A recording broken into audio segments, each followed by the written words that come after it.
Last time on Corpse Party. After Ayumi left the hospital, she went to go to an abandoned building looking for who the hell knows. Then she realized she found a red box. And what was in that red box, you say? Well, you gotta watch this episode, I say. 'Cause I don't even know what's in that red box. Oh yeah, and we also met a really mean lady. Now let's continue where we left off. What's up, Legendz? GMJ here. Welcome to Corpse Party Chapter Uno. Let's continue. Oh god, let's not say we did. Chapter 1. Returning. Where'd we return from? Even I don't know. I mean, unless they're talking about that crazy house we went to. A day has passed since the event at Shimohinjaku South Apartment. Waiting for the text. This was to be a significant turning point for me, and Mochida might have been a part of it from the start, except that fate seems to have other plans for him. Miss Kyon, I have something pressing I need to get to, so if you'll excuse me. No, you sit back down, Satoshi. Your scores on that algebra quiz yesterday was rather embarrassing, don't you think? Like an owner training a puppy, Kyon gave him a strong glare and held up her index finger in reprimand. For the next hour, I am going to give you a personal lecture. Oh, God. And you're going to listen. Oh, God. And then, the next quiz will be a snap to pass. Oh, God. Please tell me I'm not saying that right, but is she blushing? I hope not. But aren't you an English... She's not even an algebra teacher. God damn. But aren't you an English teacher? Isn't algebra a little outside your field of expertise? Expertise. Fudge. I thought that was exercise or something like that. Anything possible if you put your mind to it. She seemed a little taken aback by the remark, puffing up her cheeks like a chipmunk in protest. But, Miss Kyon, it's startling how alike she and Miss Yui are. I'm sorry. Looking both amused and guilty, Mochida tried to get up and leave his seat in one swift motion, but he was quickly and easily caught, lifted up, and forcefully sat back down. Oh God. Yeah, that would surprise me too.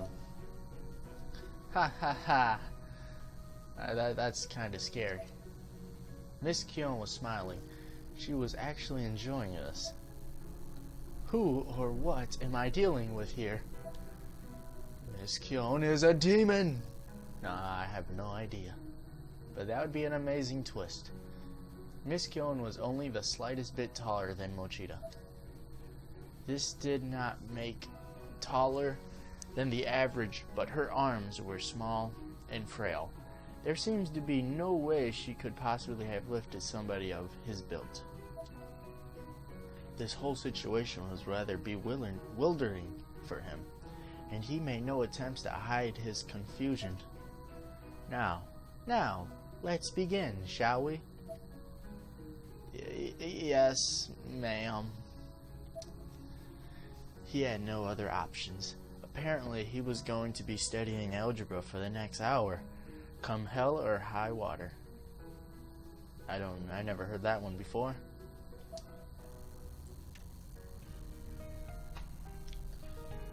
Meanwhile, in some kind of cafe or something like that.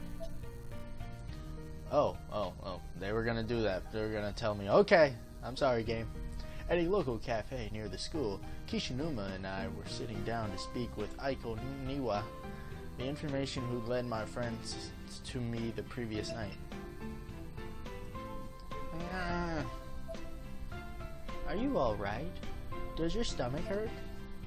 I responded with a dismissive gesture while continuing to rub my abdominal with my other hand. Ever since the previous night, I had this unbearable urge to pee.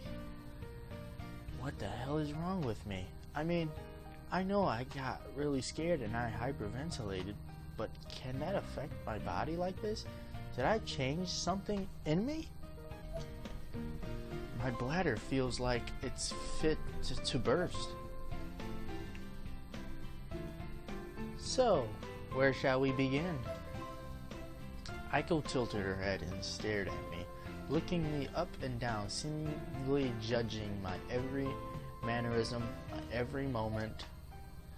It was making me feel really self-conscious. I covered my abdomens with both hands and I guarded it from her gaze.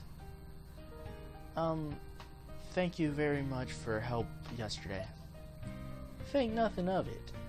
I only regret that your friend couldn't get it to you sooner. Kizuragi Academy is quite large, so it took some time to track down Kishinuma and the others. Kishinuma and I stared at one another, still unsure how to feel about this strange new addition to our entourage, if I even said that word right. Ayumi, Kishinuma, you two are survivors from Heavenly Host Elementary, are you not? Dun dun dun! We pledged over to discuss Heavenly Host with anyone else, which we'd always assume would be an easy promise to keep, but now, casually and out of the blue, here we are. Why? How do you know about that? Well, you've been touched by the ever after when people come into contact with the beyond.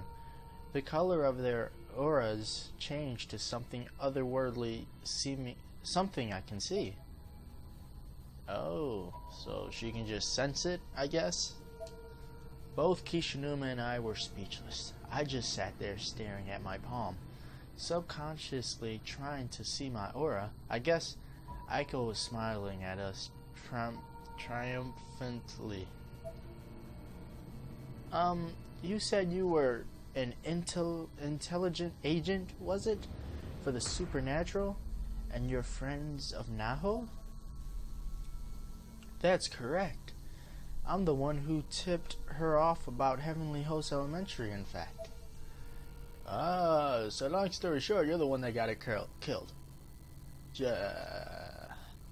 The true source of the death and subsequent erasures that had turned out lives into a living nightmare was the Sachiko Ever After ritual posted on Naho's occult blog.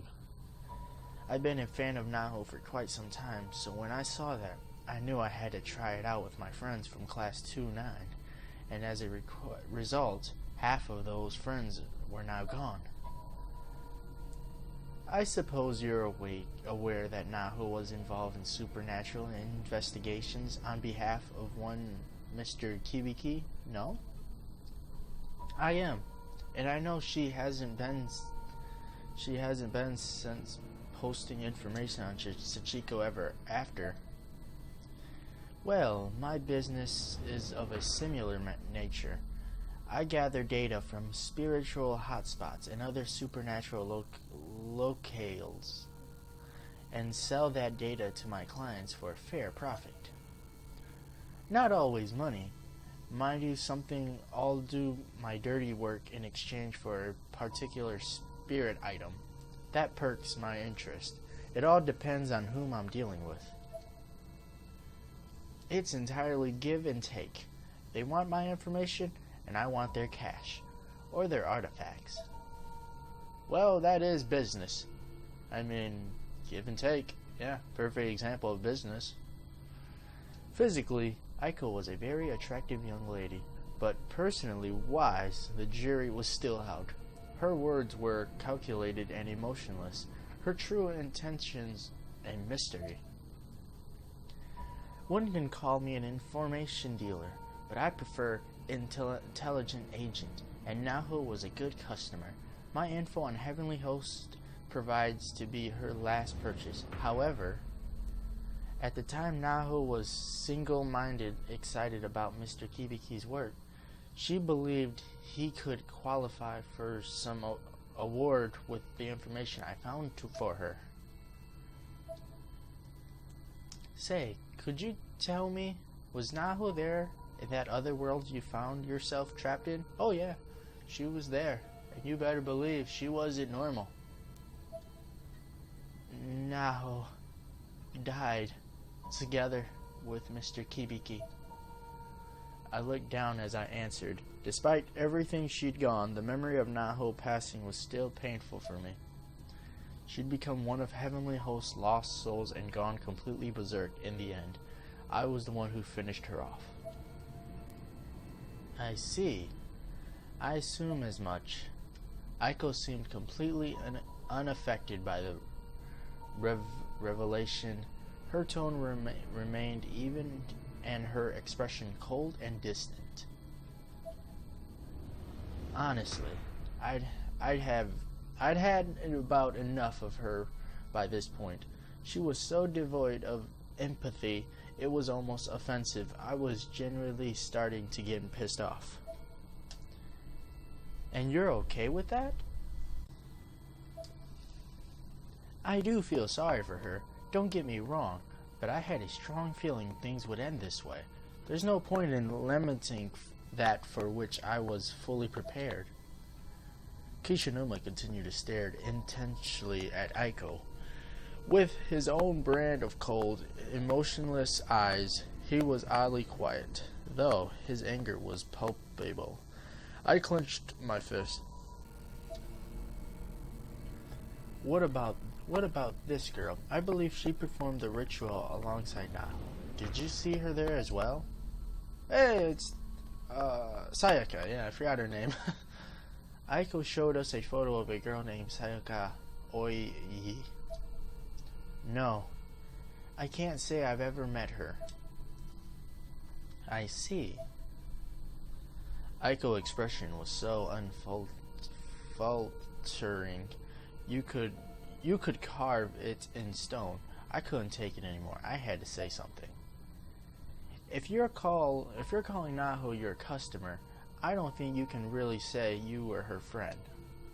My voice was breaking with rage, but even if that hadn't been the case, my face must have read like a book. This icy bitch may have had only one expression, but I sure didn't. Oh my, do you have something against that word?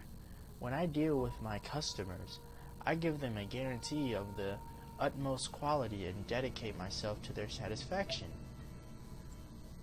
It's an unbreakable bond of trust, like one could have for a partner, and that's not always something you can say about friendship, now is it? I had no idea what to say. It seemed like Aiko was used to that sort of thing. Her response felt carefully rehearsed, like a sales pitch. Finally, Kishinuma broke his silence. Hey, I do want to thank you for helping us save Shinozaki yesterday. Really, but spreading dangerous information just to pay the bills? How the hell can you sleep at night? Heh, information is just that. Information is harmless on its own. There's no good or bad. It's like a tool. It's up to the recipient how it's used. Anything can be harmful in the wrong hands, after all. Why? That cup over there could be used to kill a man just as easily as any knife. She makes a great point. My God, she is smart. The hell it could. That's bullshit and you know it. Ayumi, do you agree? Aiko, I'm sorry, but I hate the way you think. I feel it's irresponsible. Dun dun dun, another shock. Her expression remained calm and collected overall, but her eyes blinked several times in rapid successions. It was the first outward sign of emotion we'd seen from her. Heh. Well, now it seems I've come to be regarded as something of a villain here. I can't say this is new or unexpected, but it never ceased to be disheartening. Fudge! These big words. Aiko quickly shrugged off her sudden outburst and was back to her usual icy self. It doesn't matter now. Anyways, we destroyed Heavenly Host. It's gone. Triple dots. That's the sign of agreement, I guess. An awkward tension filled the room, or at least our table. Let's get down to business then. There's a reason I sought you out. Something I wanted to discuss with you. Aiko produced a thick, hardbound file folder from the light blue bag that brought with her. She opened it to reveal several documents of a questionable nature. Among them were what looked to be a family tree, as well as numerous pages featuring black magic symbology or images that look like tree branches. Okay. Black magic spell charts. And is that the Shinozaki family tree? You may find what I'm about to tell you a bit shocking. Aiko was looking directly into my eyes now. Her gaze was fixed, intense, and unblinking. What Kishinuma said a moment ago is correct. Huh? What do you mean? Heavenly Host Elementary has not been destroyed. It still exists, even now. Dun dun dun! I think I heard that. And I have my volume really low, so that had to be loud. Take a look at this. Oh god, I don't remember her name either. Yune? Yuno? Something like that? I think it started with a Y. Aiko placed a black and white photo on the table. It wasn't the clearest of pictures, but there was no doubt that the location is depicted was Heavenly Host Elementary. In the picture, a small girl could be seen standing in one of those all too familiar hallways, holding a hatchet in her right hand. It's Heavenly Host. Where did this come from? We have confirmation then. It's a thoughtograph I've taken. I didn't have the power to produce a clearer image, but this is a current state within Heavenly Host. I don't understand. What am I looking at? I can't even describe what was going through my head at that moment.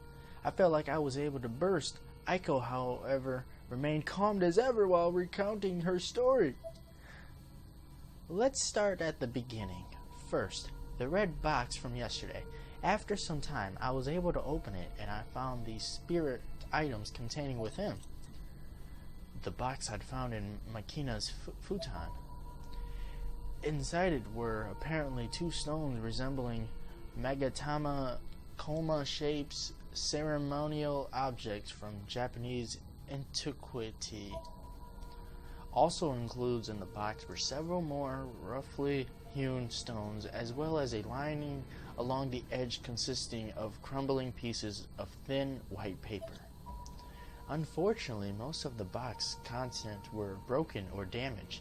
This pair, however, was still fully intact. They look almost like a demented version of yin and yang symbols, puzzle pieces that were clearly built to be slotted together. Aiko now held one stone in each hand and was motioning them towards one another as if to drive that point home. Spirit items are, in the simplest term, items which have been infused with the thoughts and feelings of the dead.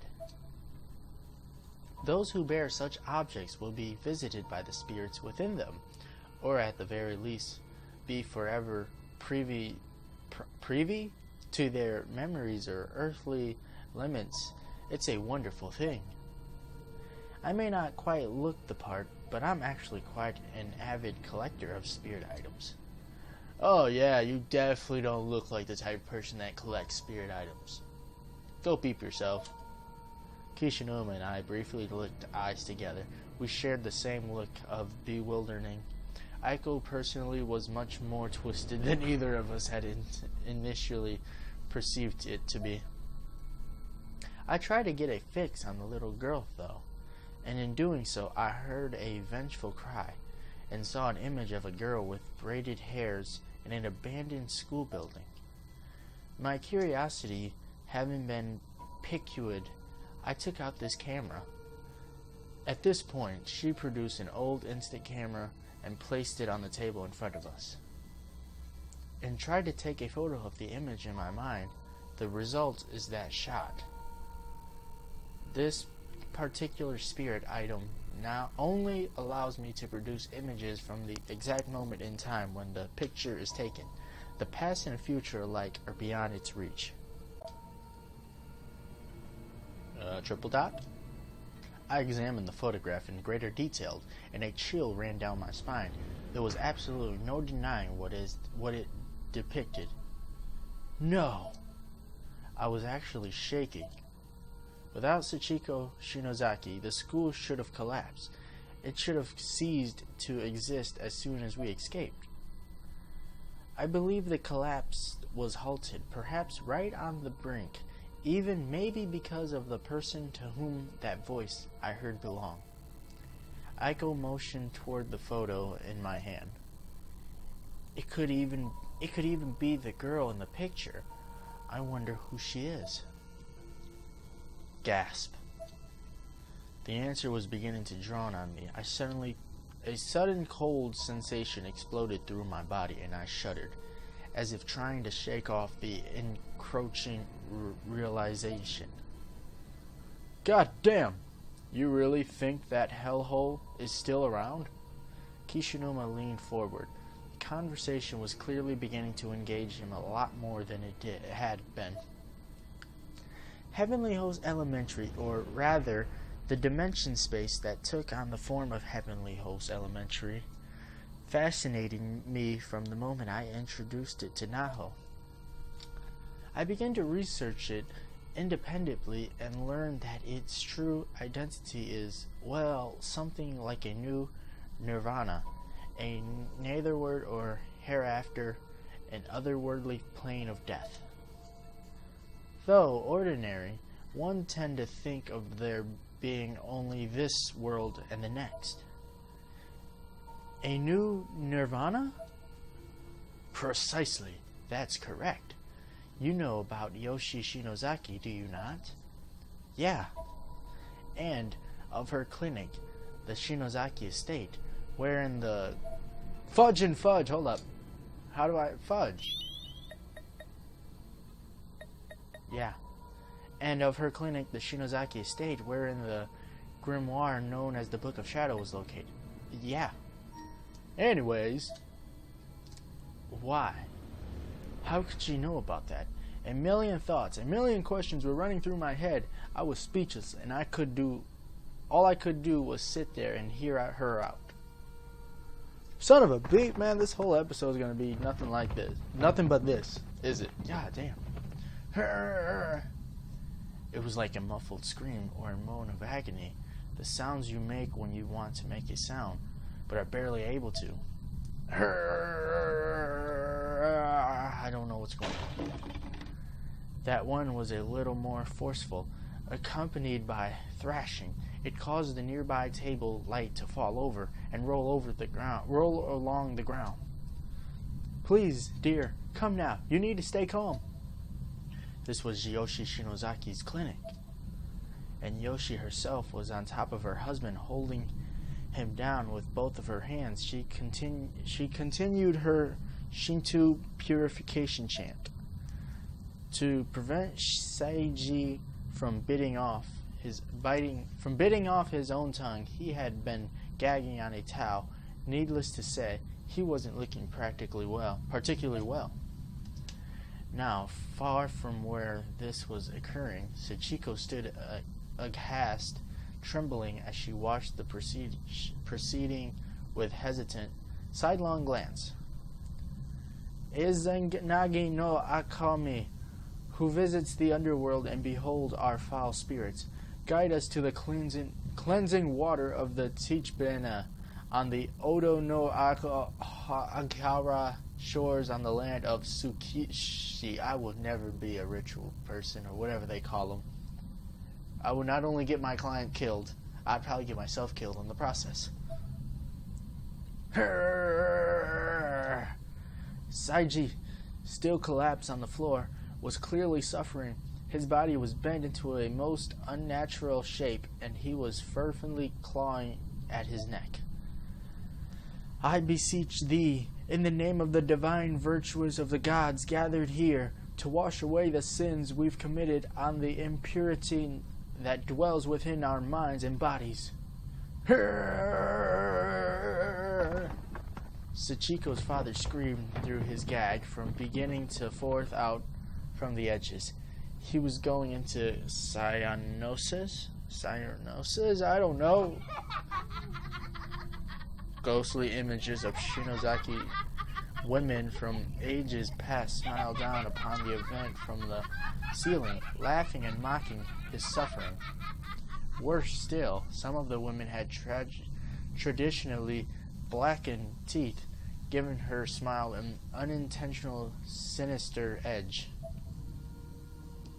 The atmosphere within the room was heavy, as if spirits occupied every empty corner, dancing and flitting about freely and joyously. Gasp. Wah! Seiji's body sharply bent and began convulsing. Come into this world, multi-dinuous Akome of Hiraido. Dear, stay with me. Dear, Mayo no Matami, I beg of you, please do not take him. Her great-grandmother, Sarah, the head of the Shinozaki family, was among the black-teeth women, laughing joyously at Seiji's suffering. Daddy! Daddy!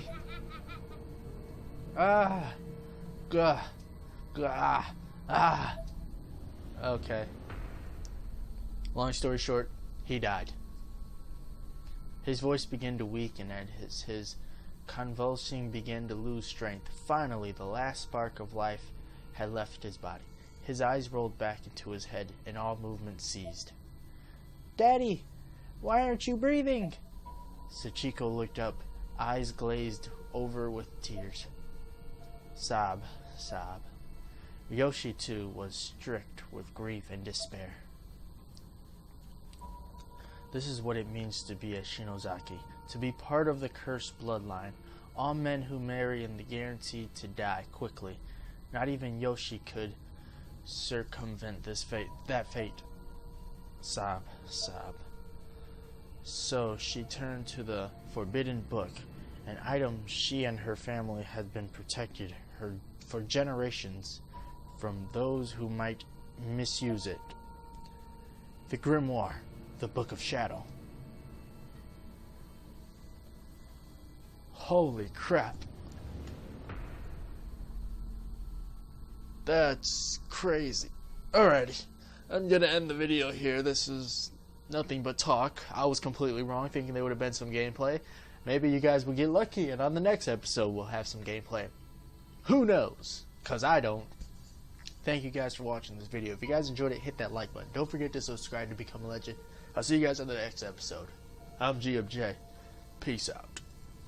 Violently thrashing about at the weight of an entire dimension crushed her from the inside. This action had saved her mother's life, certainly, but death wouldn't have surely been preferable. Picking herself up, Yoshi rushed to her daughter's